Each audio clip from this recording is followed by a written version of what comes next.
Saúdo os irmãos com a paz do Senhor. Amém. Então, irmãos, vamos abrir a Bíblia no livro de Efésios, capítulo 5. Amém? Amém. Oh, aleluia. Efésios, capítulo 5, a partir do versículo 8.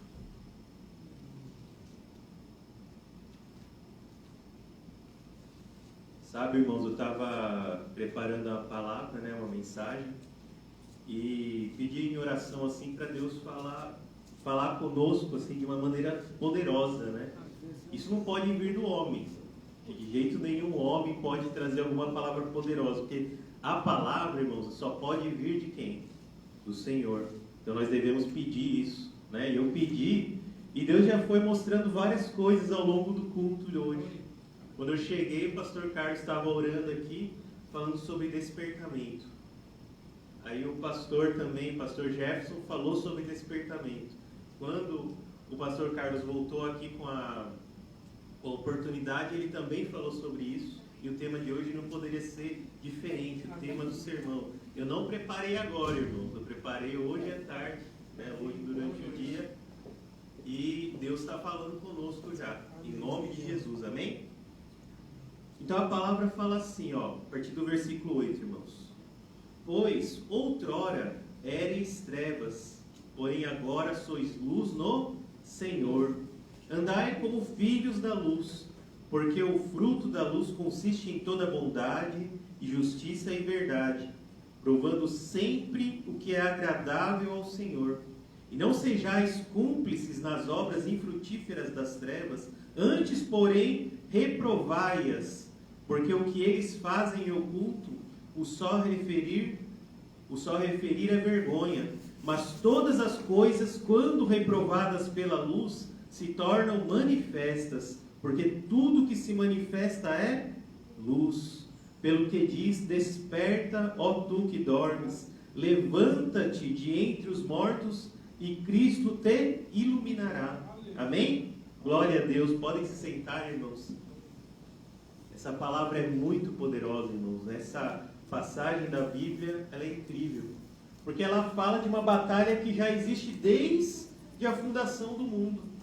Se a gente se lembrar daquela época lá, Deus falou assim, haja luz, e a luz foi feita.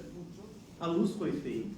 E houve separação entre trevas e luz, ou seja, há uma separação entre luz e trevas. Então há uma imensa batalha de lá para cá.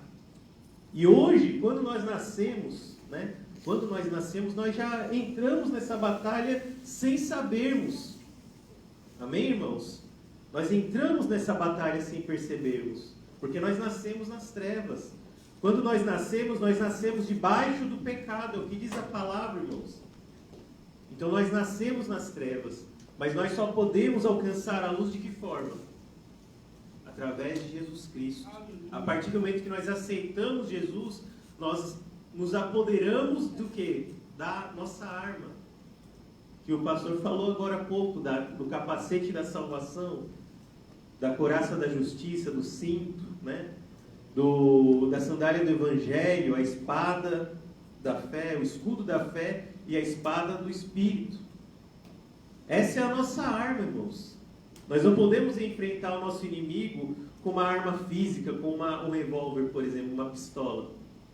Isso nós não podemos fazer, porque a batalha não é contra sangue e carne, mas é contra o Espírito, principados e potestades. E aí que entra a questão aí, Quer dizer, é a luz contra as trevas.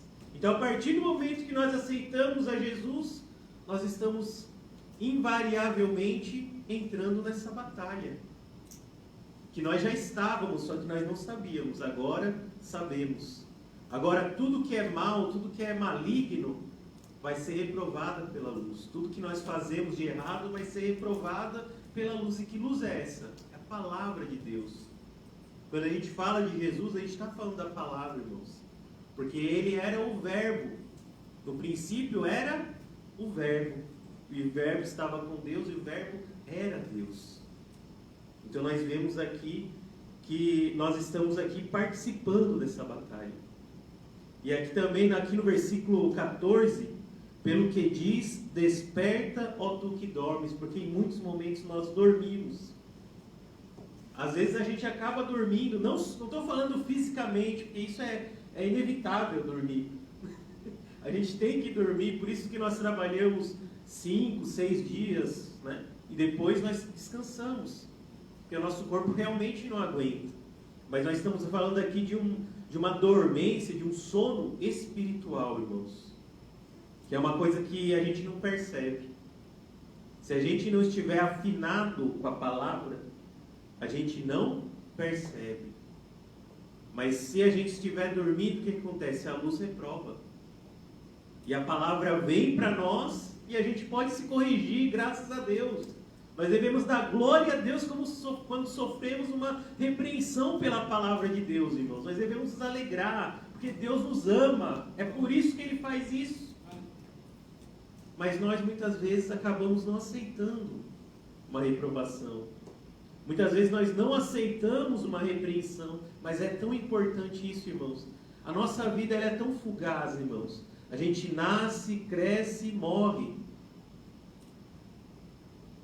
Mas nós vivemos uma geração que muitos de nós não veremos a morte. Muitos de nós não veremos a morte, porque seremos arrebatados. A gente estava conversando lá no carro, né, irmão? Sobre o arrebatamento da igreja, né? Dando glórias a Deus. Mas nós estamos vivendo nas trevas, então a gente precisa conhecer o que está sendo conosco hoje. Que se a gente olhar para a igreja, eu acho que ninguém vai negar que a gente consegue enxergar no mundo todo, não estou falando dessa igreja, estou falando no mundo todo, a gente consegue enxergar uma sonolência da palavra de Deus, não da palavra, mas dos pregadores, do púlpito, daquelas pessoas que pregam o evangelho, que muitas vezes não sabem, mas estão pregando um falso evangelho, estão vivendo no sono. Eu vou listar aqui algumas coisas que a gente pode observar nos tempos de hoje. Apostasia. O que é apostasia? É se desviar da palavra. Você conhece a palavra, mas se desvia dela. Tenta fugir de Deus. Não é possível, mas você tenta. Segundo, maldade, né? A palavra já disse que isso haveria no fim dos tempos. Desde sempre, né, irmãos? Desde Adão e Eva, né? Depois Caim e Abel. Caim matou Abel, né? Então nós vemos que isso já existia, mas hoje a gente vê de uma maneira tão forte. Porque naquele tempo o irmão matava o irmão, hoje a gente vê pai matando filho. É só olhar as notícias lá no Brasil. Filho matando pai, amigos, colegas, irmãos. É uma coisa muito séria. Terceiro, a gente vê de uma forma mais fácil ainda, que é a pandemia que a gente está vivendo, né? As doenças crescendo. Quarto, a gente vê conflitos nacionais, né? A China, Estados Unidos, a Europa, a Ásia, no continente africano, a gente vê constantemente conflitos crescendo, irmãos. Quem gosta de estudar história sabe disso. É só analisar o século XX. Quantas guerras, a Primeira Guerra, a Segunda Guerra, a Guerra do Golfo, a gente não consegue nem lembrar de todas. Guerra do Iraque, guerra no Afeganistão, guerra disso, guerra daquilo. Se a gente olhar nos tempos de hoje, tem a China contra Taiwan, China contra não sei quem, Coreia do Norte contra o Japão. Olha só quantos conflitos a gente não enxerga por aí. Está crescendo, irmãos. Mas o quinto é o mais sério, porque ela gera todas as outras anteriores, que é a dureza do coração. Que é a pior, porque a gente não consegue enxergar na pessoa. Às vezes a gente não vê fisicamente na pessoa a dureza do coração. A não ser que você seja perseguido por essa pessoa, aí você vê. Mas o perseguidor não vê. Né? Então a dureza do coração, que tudo isso é coisa que já estava profetizado sobre os tempos de hoje, irmãos. Séculos, milênios atrás já estava sendo dito que isso aconteceria. E está acontecendo. Então a gente vê que as trevas, dominam esse mundo, irmãos. Só que aí a gente vai ver no Antigo Testamento dois exemplos. Vamos ver dois exemplos, irmãos. Abram a Bíblia em 1 Samuel. Vocês vão identificar que estava acontecendo o que está acontecendo hoje.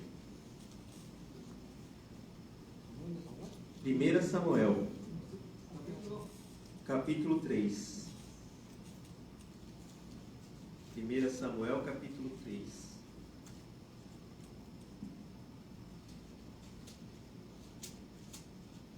Amém? Primeiro livro de Samuel, capítulo 3, tem o subtítulo que fala: Deus fala com Samuel numa visão. Glória a Deus. Versículo 1. O jovem Samuel servia ao Senhor perante Eli. Naqueles dias a palavra do Senhor era muito rara. As visões não eram frequentes.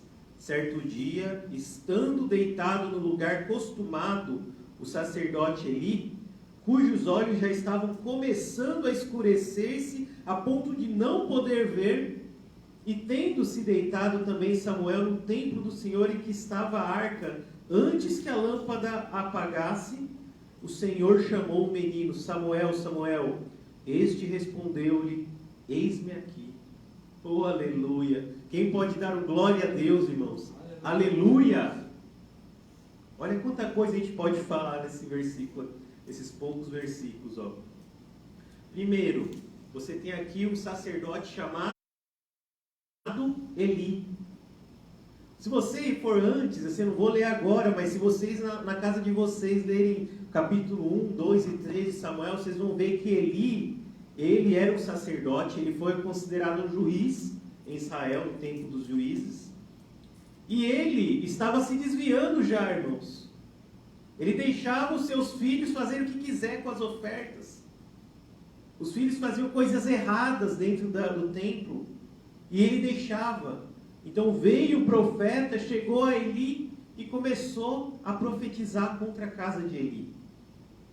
Falando que morreriam, falando tudo que ia acontecer, tudo que ia se suceder com a desobediência de Eli. Só que Eli não deu bola. Só que continuando, irmãos, fala assim, ó, naqueles dias a palavra do Senhor era muito rara e as visões não eram frequentes. Olha só, irmãos, como que a gente pode identificar aqui um elemento daquela época nos tempos de hoje. A palavra do Senhor era muito rara e as visões não eram frequentes. Por que será? A gente vai ver daqui a pouco. Por que será que as visões naquela época eram muito raras? Né? Continuando aqui, o versículo 2. Ó, certo dia, estando deitado no lugar costumado, o sacerdote Eli. Então, o sacerdote Eli estava deitado no lugar que ele estava acostumado. O problema não é ele estar deitado, né? Porque deitado a gente deita de vez em quando também. Mas o problema, irmãos, é que isso é espiritual. Ele estava acostumando com a sonolência, irmãos. Ele não estava desperto.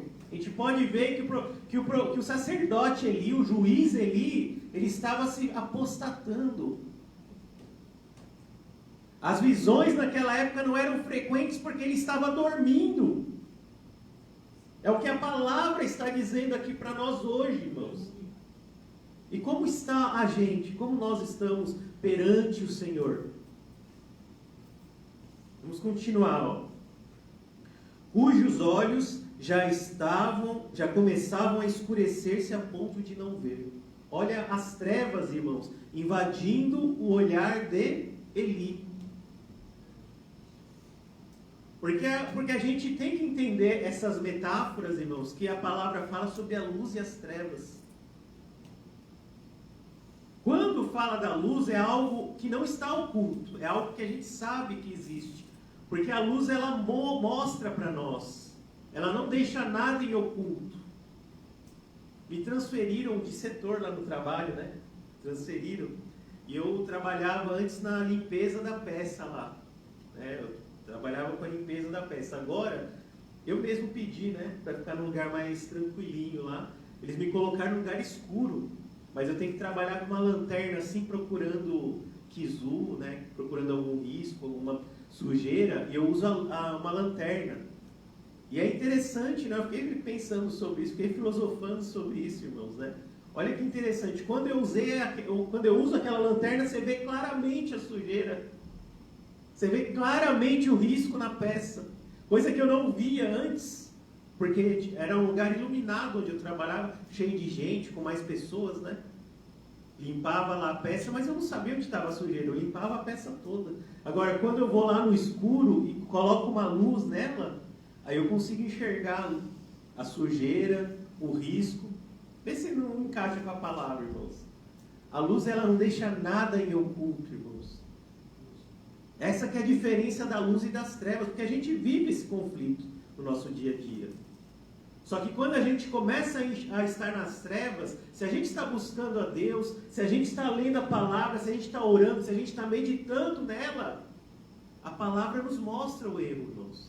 Não pensa que não. Não pensa que a Bíblia seja só uma obra literária, uma narração que a gente lê, entretém-se, que a gente se entretém e fecha a Bíblia e coloca na prateleira de novo. E você acha até bonito, né? A Bíblia lá assim, ó, na prateleira, junto com outros livros. Olha que bonito. Mas não é isso, irmãos. A gente tem que ler e meditar e conhecer a palavra de Deus. A gente precisa conhecer a palavra de Deus. Porque ela nos revela a nós mesmos. Às vezes a gente acha que conhece. Às vezes a gente toma uma decisão de acordo com o nosso pensamento e acha que está no caminho certo. Mas quando a gente faz isso, irmãos, a gente está em trevas. A gente não está enxergando. Mas quando a gente olha a palavra nos mostra, é sobrenatural. É poder de Deus, irmãos. Palavra por palavra da Bíblia é poder de Deus, é um poder. É o Espírito Santo agindo na nossa vida. E a gente precisa ter essa confiança, irmãos. A gente precisa ter essa fé. Essa é a nossa fé, irmãos. A gente conhece o mundo espiritual em nossa volta, porque nós ouvimos a palavra. Então o sacerdote Eli, ele estava deitado no lugar que estava acostumado, ele estava lá acomodado, como muitos de nós. Se a gente olhar para a nossa vida, irmãos, muitos vão se identificar. Não estou falando de nós aqui, tá, irmãos? A gente está falando do mundo, né? Muitos no mundo estão nesse estado que a gente está lendo aqui hoje. No versículo 3, e tendo-se deitado também Samuel no templo do Senhor em que estava a arca, antes que a lâmpada de... Olha só, irmãos, a diferença. Agora a gente já não está falando de Eli. Perceba que a gente está falando de Samuel, que é outro exemplo aí. Se a gente olhar no primeiro versículo, ó, o jovem Samuel servia ao Senhor perante Eli. Não estava servindo a Eli. Ele estava servindo ao Senhor. Só que talvez ele não soubesse ainda, porque Eli estava se desviando. E ele era o professor, vamos dizer assim, o professor de Samuel, o instrutor.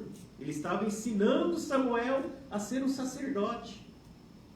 Ele estava servindo ao Senhor perante Ele. Perceba a hierarquia. Perceba a ordem de Deus, irmãos.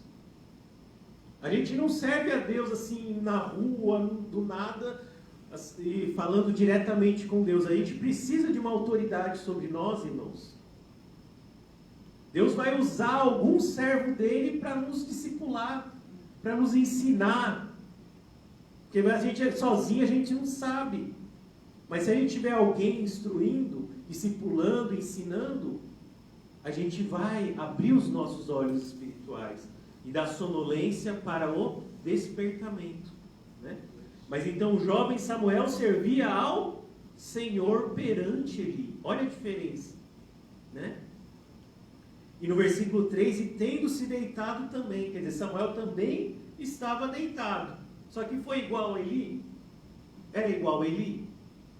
Ele estava deitado onde, irmãos? No templo do Senhor. Lá do lado da onde? Da arca da aliança. Aqui só fala arca, mas a gente sabe que é a arca da aliança.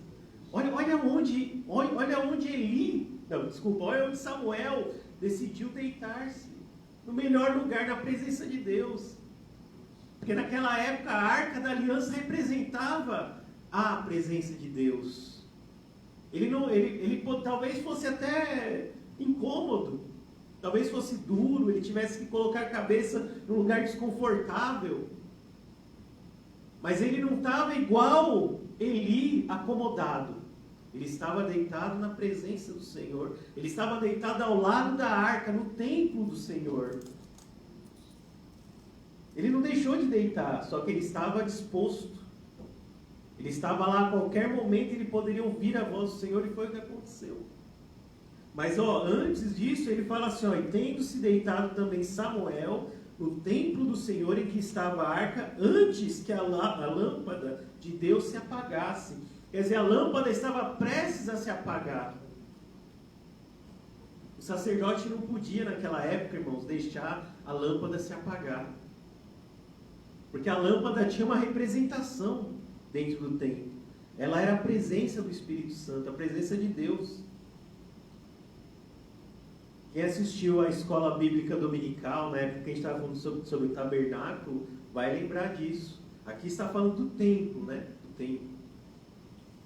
Mas nós sabemos que os objetos que tinha dentro do tabernáculo foram transportados para o templo. Amém? Amém? E hoje está no nosso coração. Mas só que a arca da aliança, a lâmpada, tudo isso era a presença de Deus. E Samuel estava lá, descansando no Senhor, não era de qualquer jeito.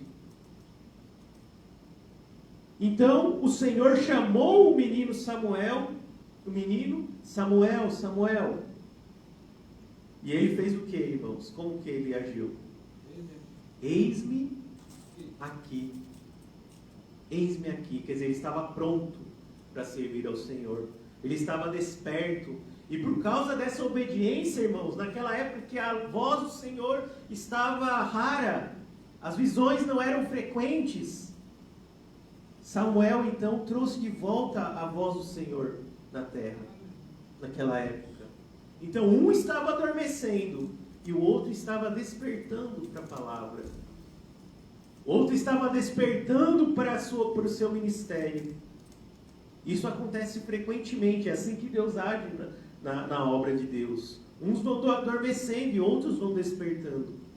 E a gente tem que ser aquele que desperta, né? Então nós estamos vendo que nessa época aí já acontecia o que acontece hoje. Então como devemos agir, né? Agora é a hora da aplicação da palavra. Nós devemos sempre aplicar o que nós aprendemos na nossa vida. Como então nós devemos agir? Vamos agora no livro de Daniel, irmãos. Daniel, capítulo 9.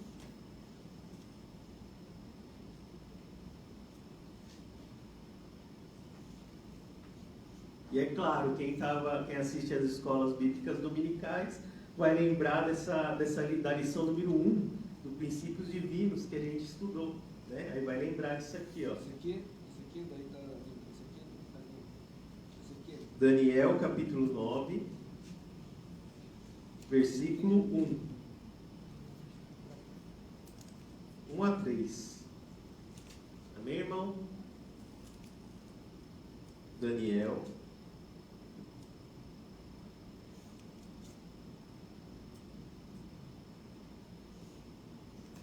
Por isso que é tão importante a gente assistir às escolas bíblicas dominicais, né, irmãos?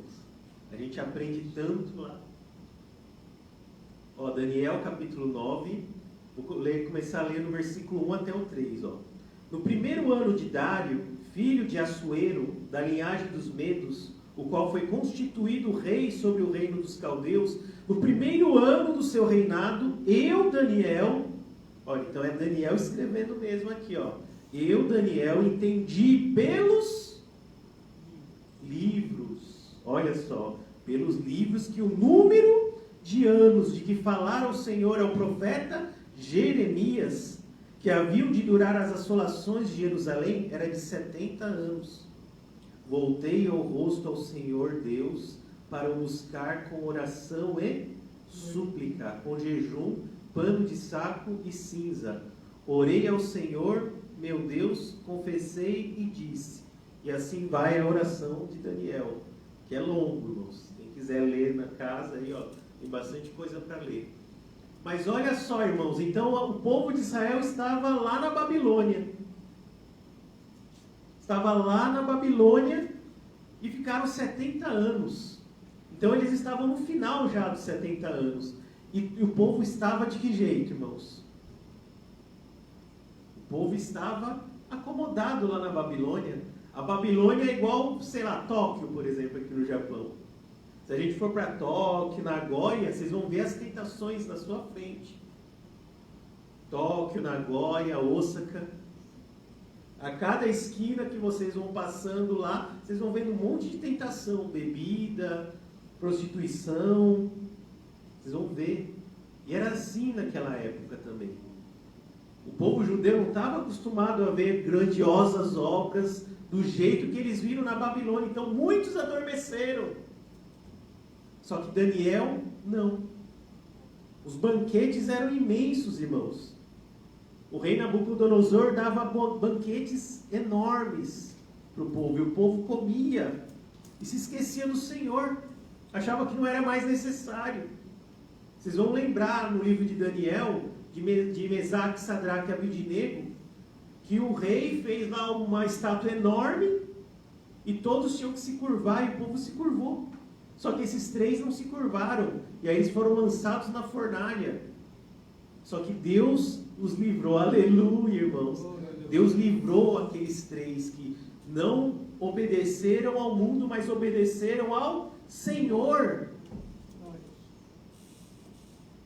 Então Daniel estava vendo tudo isso, aquele povo adormecendo, e ele começou a ler o quê? As Escrituras, e a Bíblia está falando que ele estava lendo Jeremias, que antes de tudo isso acontecer, antes do exílio babilônico, ele já tinha profetizado que seriam 70 anos que o povo estaria lá. Então Daniel despertou através da palavra. Despertou, ele leu a palavra de Jeremias e despertou, e ele orou pelo despertamento do seu povo. Vamos ver como que ele fez, ó. Eu, Daniel, entendi pelos livros que o número de anos de que falara o Senhor ao profeta Jeremias, que haviam de durar as assolações de Jerusalém, era de 70 anos. Voltei o rosto ao Senhor Deus para o buscar, com orações e súplicas. Orações e súplicas, irmãos. É o que a palavra está dizendo. Irmãos, a palavra está nos dando o segredo. O livro de Daniel está nos falando qual é a nossa atitude que nós devemos tomar hoje. Orar pelo despertamento desse povo. Porque depois que ele orou, irmãos, tudo começou a acontecer. As coisas começaram a se desenrolar. A palavra começou a ser descortinada para o povo daquela geração. Deus mostrou, Deus despertou Esdras, Neemias, Zorobabel e aquele povo para voltar a Jerusalém. E o povo começou a se alegrar, irmãos. Conforme o templo foi sendo erguido, o povo começou a se alegrar, mas precisou da oração de um justo. Então, o que devemos fazer nos tempos de hoje? O que devemos fazer? A Bíblia já fala, irmãos. A Bíblia é o nosso manual. Nós devemos orar, irmãos. Jejuar, com orações e súplicas. Súplicas é mais do que oração ainda.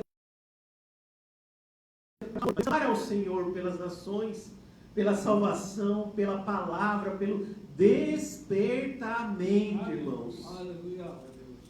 E agora, para terminar, tá, irmãos? Eu prometo que agora eu estou terminando. Vamos lá em Malaquias, porque é o fim. Agora é a conclusão. Não que Malaquias seja o fim, tá, irmãos?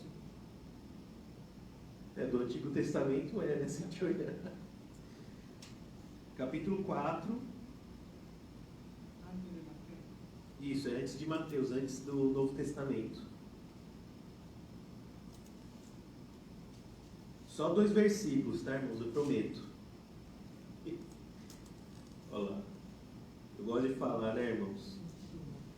O subtítulo, ó, irmãos, é antes do Novo Testamento, antes dos Evangelhos. Capítulo 4. Malaquias, capítulo 4.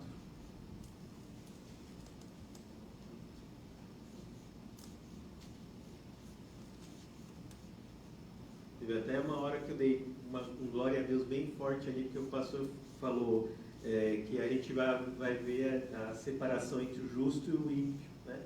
E tem aqui no livro de Malaquias, capítulo 3, fala exatamente isso. A diferença entre o justo e o perverso, né? Olha como é que a palavra se encaixa, né? 4. Versículo 1. Uno. Ó, o sol da justiça e seu precursor. 1. Pois eis que vem o dia e arde como fornalha. Todos os soberbos e todos os que cometem perversidade serão como restolho. O dia que vem os abrasará, diz o Senhor dos Exércitos, de sorte que não lhes deixará nem raiz e nem ramo. Mas para vós outros que temeis o meu nome, nascerá o sol da justiça, de la justicia, trazendo salvação em las alas. É assim que fala? Nas suas asas. Saireis e saltareis como bezerros soltos da estrebaria. Oh, glória! Jesus, então, a palavra, né, o profeta Malaquias está dizendo que virá o quê? O sol da justiça, irmãos. Quem é o sol da justiça de todos nós? A gente precisa se esforçar muito para entender. Qual é o sol da justiça? É o Senhor Jesus. É a palavra de Deus, a palavra viva, o verbo vivo. É o verbo que se fez carne, irmãos. Malaquias já estava falando da vinda de Jesus 400 anos antes dele vir. E ele veio. Só que da mesma forma que Daniel leu lá Jeremias, falando sobre a vinda de Jesus, agora nós lemos a palavra para falar sobre o quê? Sobre a volta de Jesus. Do mesmo jeito que Daniel creu na palavra e despertou, nós devemos ler a palavra e despertar, irmãos. Desperta, ó tu que dormes, né? Voltando lá, desperta, ó tu que dormes. Então, se a gente olhar para si mesmo, examinar a nós mesmos, se nós nos examinarmos e vermos que estamos dormindo, não estou acusando ninguém, tá, irmãos? E não estou falando pela carne, não. Eu estou falando pelo Espírito de Deus. O Espírito de Deus é que está falando para nós e está falando comigo primeiro. Para mim, para eu que estou pregando, a palavra está falando comigo. Porque eu pedi para Deus, fala comigo. Porque eu queria ser ministrado também. Mas quando veio o convite, eu tive que falar, eis-me aqui. E falei, Senhor, então fala comigo também. E Deus falou comigo, irmãos. Vamos ficar em pé, irmãos? Quem puder, quem não puder, né? Vamos ficar em pé, irmãos. Eu vou fazer uma oração e devolvo a palavra aqui para o pastor, né? Antes eu queria fazer um convite para vocês. Ó, nós temos aqui a revista Lições Bíblicas, né? A fragilidade humana e a soberania divina, soberania divina, o sofrimento e a restauração de Jó. Essa é a lição que nós começamos ontem, né? Sábado, lá em Coçai, nós começamos. Todo sábado nós temos a escola bíblica dominical, né? Apesar de ser sábado, escola bíblica ser dominical, mas a gente está fazendo nos sábados, tá? Então é um convite para todos vocês aí, todos os sábados, 8 horas em Coçai, tá bom? Deus abençoe a todos por fazer uma oração. Senhor Jesus e amado Pai, o Senhor é o nosso sol da justiça, Pai. É o sol, é a luz que veio nos iluminar, que veio iluminar a nossa vida. O Senhor não deixa nada em oculto, Pai. Então fala conosco nessa noite, Pai. Que nessa noite, quando voltarmos para casa, a palavra continue na nossa mente, continue no nosso coração, Pai, nos inquietando, nos transformando pelo seu poder, porque nós sabemos que a palavra é poder de Deus. Não é uma palavra humana, mas é um poder de Deus, Pai. A tua palavra é como alimento para a nossa alma. Então, alimente a nossa alma todos os dias, Pai.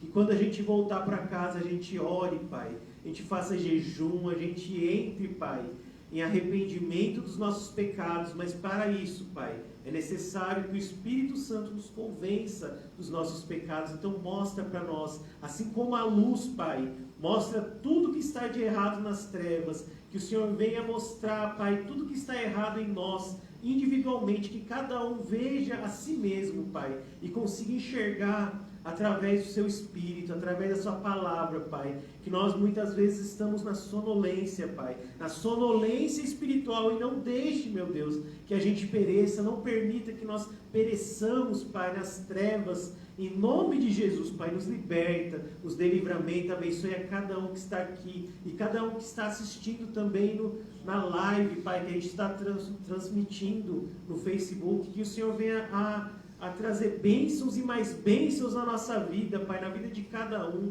a nossa família, Pai, que o Senhor nos abençoe e a nossa família também, entra de casa em casa, Pai, entra em cada pessoa, em nome de Jesus, Pai, que